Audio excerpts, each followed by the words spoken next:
Ya saben ustedes que Pedro Sánchez ha cogido afición a esto de escribirnos cartas a la ciudadanía y ayer publicaba otra carta. La realidad que mucho más floja que la primera. Era complicado que fuese más lamentable, pero lo ha conseguido. Una carta que seguramente no habrá emocionado ni a Almodóvar. Si ustedes se acuerdan que Almodóvar decía que había llorado cuando Sánchez publicó la primera carta, pues esta yo creo que ni Almodóvar, ¿eh? Y eso que él es muy sensible. Claro, nosotros somos más rudos y quizá por eso no conseguimos entender el fondo del asunto. Pero uno lee la carta y el resumen, hay uno corto, que es "vótame tonto", hay otro largo, que es "vótame tonto que viene la ultraderecha". Ya está. De eso se trata. Algo muy propio de esas repúblicas bananeras a las que cada vez, desgraciadamente, nos parecemos más. Utilizar el instrumento de las urnas para acallar a la oposición. En este caso, a la justicia. Sánchez pretende que este próximo domingo la movilización por parte de su electorado sea masiva y conseguir presentarse el domingo por la noche frente a la justicia y frente a toda España diciendo "yo soy el caudillo". Así lo ha dicho las urnas. Claro, la realidad es que uno cuando observa lo que está aconteciendo se pregunta, oye, pero vamos a ver, yo puedo entender, pues eso, que uno diga yo soy del PSOE de toda la vida y me siento muy identificado con las ideas socialistas. Bien, pero es que esto ¿qué tiene de ideología? Nada. Absolutamente nada. Es una patraña, es una pantomima que desgraciadamente parece que ya nos hemos acostumbrado. Habría que preguntarse cuándo hemos decidido abrazar a tanto estafador y a tanto mentiroso y recompensarlo en las urnas. Por otro lado, es cierto que la noticia ya no es la imputación de su mujer, que eso él ya lo sabía. Nosotros, el resto de españoles, lo conocimos la semana pasada. Pero el hecho de que citen a declarar a Begoña Gómez, pues ha puesto muy nervioso a Pedro Sánchez, que creía que lo tenía todo controlado de cara a estas elecciones europeas. Pero esa noticia puede hacer que se lleve un varapalo rotundo en las urnas. ¿Qué es lo que le queda? Esto de alentar a los fanáticos es lo que ya hizo cuando lo echaron a patadas del Partido Socialista. Dijo, voy con los militantes. Que suelen ser, pues en fin, los más fanáticos. No, yo conozco a uno, sí, bueno, bien. Pero en general suelen ser los que no importa. Todo es mentira, todo es un fango, todo es bulo. Salía Alberto Núñez Feijóo y el señor Santiago Abascal para decir lo siguiente respecto a esta segunda entrega.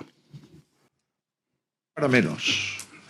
Y es que buena parte de lo que está ocurriendo en la política española no es normal. Ni es normal ahora, ni lo será nunca. No es normal que se intente silenciar la crítica, cualquier crítica al puto amo. Eso no es normal. No es normal. No es normal que para tapar la presunta corrupción que rodea al gobierno y al partido y la Moncloa se esté atacando a los jueces, a los periodistas y a todo aquel que ose levantar la voz. Ha cogido el gusto a las cartas, acaba de escribir una a las 7:10, yo me la he leído corriendo, dice, ha escrito una carta y me he arrepentido de leerla porque no dice nada. Es que no dice nada, no anuncia nada. Yo he pensado, igual se va 55 días ahora. No, nada, no ha dicho nada. Solo que lo de los bulos, lo de la ultraderecha y la derecha, Abascal y Feijóo, Feijóo y Abascal, tanto monta tanto, esas cosas, nada más. Y que está muy enamorado de su mujer, yo también de la mía, pero nada, políticamente nada. Una carta que no sirve más que para desviar la atención, para que no se hable de los problemas de la gente. Veremos si consigue, como decía este domingo, desviar la atención y movilizar a los suyos. Y a ver si el otro lado, ya saben que las europeas siempre el porcentaje de participación suele ser más bajo que en las elecciones generales, también autonómicas, aunque esto depende de las regiones, pues a ver si este plebiscito al que nos ha invitado el señor Sánchez sobre su persona y sobre su mujer, pues sale airoso o no. Ahora, hablaba el señor Feijó de normalidad. Y es que aquí ya decimos, bueno, no es normal que un presidente del gobierno se dedique a hacer estas cosas. En Sánchez, desgraciadamente, ya suele ser lo habitual. Lo que no es normal es lo que ha hecho su mujer, que a veces lo olvidamos. Seguramente algunos dirán, bueno, sí, algo, ¿no? De unas cartas, algo de no sé qué, de ir a Europa. Pues conviene repasarlo. Conviene repasar por qué estamos hablando de esto. Igual que conviene repasar por qué toda la prensa internacional se hace eco de la noticia de ayer. No sé si ustedes suelen leer la prensa internacional, pero de verdad conviene leerla. Los titulares son demoledores. Sánchez ha conseguido que, salvo para su capilla aquí, en todos los periódicos internacionales, la sombra de la corrupción de su mujer esté en los principales diarios internacionales. ¿Por qué? Pues es que es muy sencillo. Porque no es normal que la mujer del presidente del gobierno haya conseguido que una serie de empresas, amigas suyas, como es el caso de Barrabés, haya obtenido un total de 18,2 millones de euros del gobierno en los últimos años gracias a 53 contratos de hasta 8 ministerios diferentes. Algunos de ellos son especialmente sospechosos, como el que adjudicado por el Consejo Superior de Deportes y que hace unos días, supongo que verían la noticia, la Guardia Civil entró en esa institución para recabar pruebas del supuesto amaño del concurso. En otro contrato del Ministerio de Trabajo, esto es por poner ejemplos, la empresa de Barrabés arrasó en la valoración de los criterios subjetivos y fue la elegida a pesar de haber presentado una oferta un 40% más cara que algunos de sus rivales. En este caso se da la circunstancia de que Begoña Gómez llegó a firmar 2 cartas de recomendación para que ganase su amigo. Dices, hombre, esto no es normal, ¿no? Claro que no es normal. Es que da igual que sea un delito o que no sea un delito, es que esto no es normal. Luego tenemos el caso de Globalia, ya saben, la matriz de Ir Europa. Begoña Gómez primero tendría que decirnos, oye, ¿por qué te reúnes con la cúpula de la compañía, incluido en su sede de Madrid? Esto lo ha publicado el Confidencial y no es ninguna mentira. Porque estos son datos, son hechos. Tanto es así que ni siquiera Sánchez ni su tropa han desmentido ninguna de todas estas informaciones. Porque son ciertas. No lo pueden desmentir. Pues ya nos dirá por qué se reúne con la cúpula mientras justo se está negociando ese rescate por parte del Ejecutivo. Entre los años 2020 y 2022, esta empresa y sus filiales, que tiene unas cuantas, recibieron 1.100 millones de euros de dinero público, entre rescates, avales y subvenciones. Y justo, o casualidad, resulta que Begoña Gómez colaboraba educativamente con Globalia, que ya saben que es esa matriz, cuando decimos Globalia, es Ir Europa.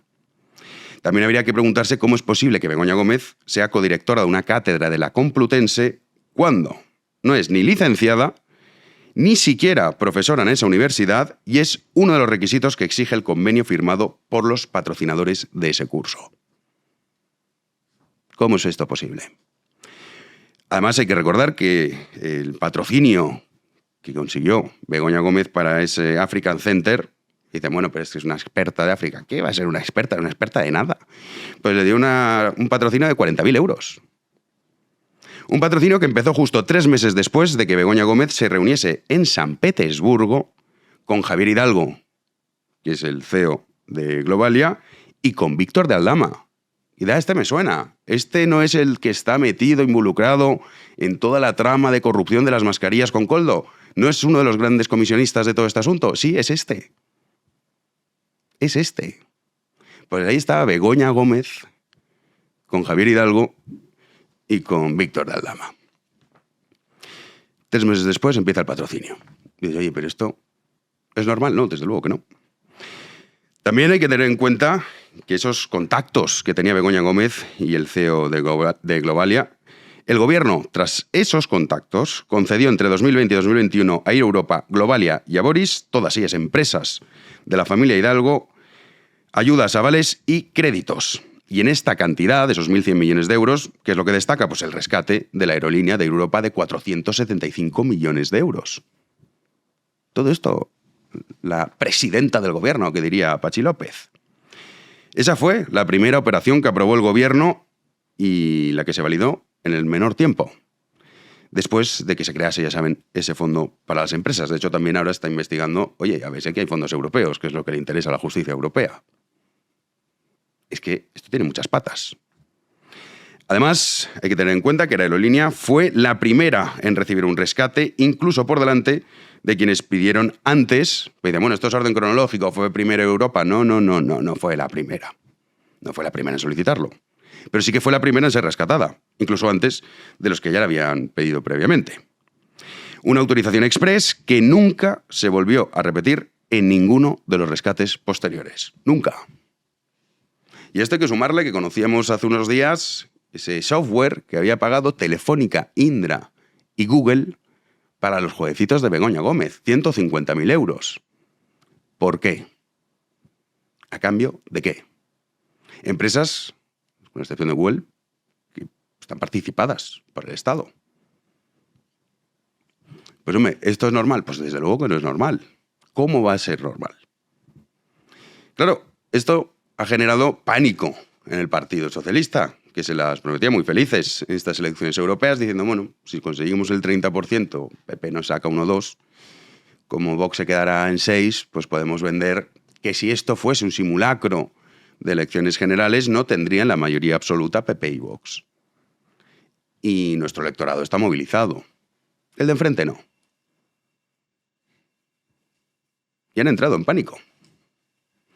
Silencio por parte de la mayoría, sí tweets apoyando a Pedro Sánchez, María Jesús Montero, en fin, los sospechosos habituales, pero ya está. A ver si con esta carta conseguimos que esto del bulo, el fango y la ultraderecha dé resultado.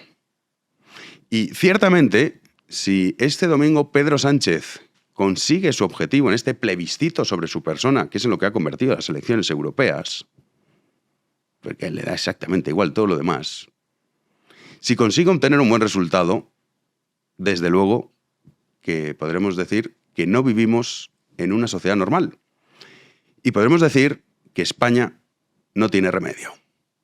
Comenzamos.